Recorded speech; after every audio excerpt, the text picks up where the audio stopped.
지난 지방선거 당시 조희연 서울시 교육감의 허위사실 유포 혐의에 대한 항소심 첫 공개장판이 열렸습니다.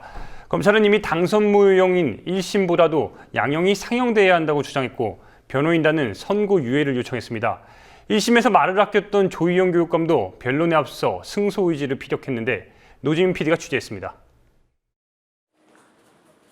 지난해 6.4 지방선거 당시에 허위사실 유포 혐의로 기소된 조희연 서울시 교육감에 대한 항소심 첫 공개 재판이 오늘 서울고등법원에서 열렸습니다.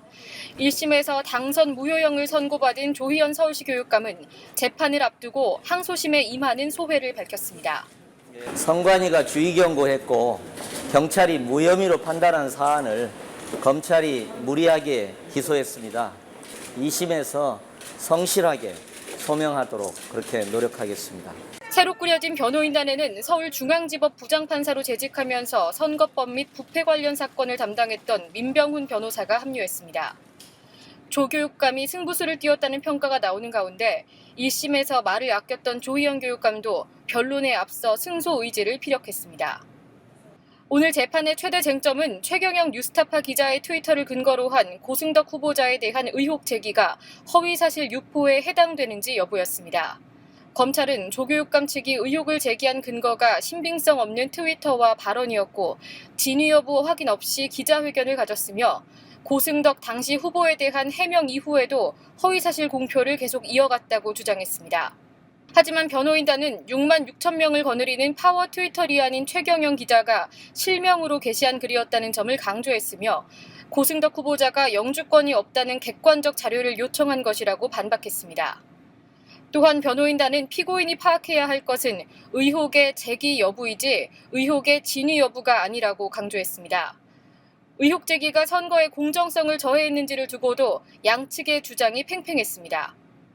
검찰은 당시 영주권 보유 의혹이 제기된 뒤 고승덕 후보의 지지율이 급감한 반면 조희연 후보는 상승했으며 고 후보에 대한 비판 여론이 격화되면서 선거 혼탁을 초래했다고 주장했습니다.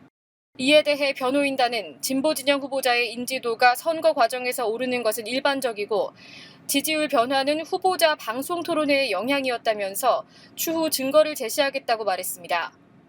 앞서 1심 재판부는 의혹 제기는 상대 후보의 객관적 소명 자료를 요구한 것으로 고 후보 낙선과 직접적 연관성은 없다고 판단했습니다. 낙선의 직접적 원인이 아님에도 불구하고 당선 무효형이 선고됐다는 지적이 제기된 대목이었습니다. 변호인단도 오늘 이 점을 강조하는 한편 조 교육감의 해명 요구가 오히려 고승덕 후보의 의혹을 해소하는 결과로 이어졌다면서 선고 유예를 요청했습니다. 반면에 검찰은 조 교육감의 문제 제기 시점이 선거일에 임박했다는 점에 집중하면서 양형 상향을 주장했습니다.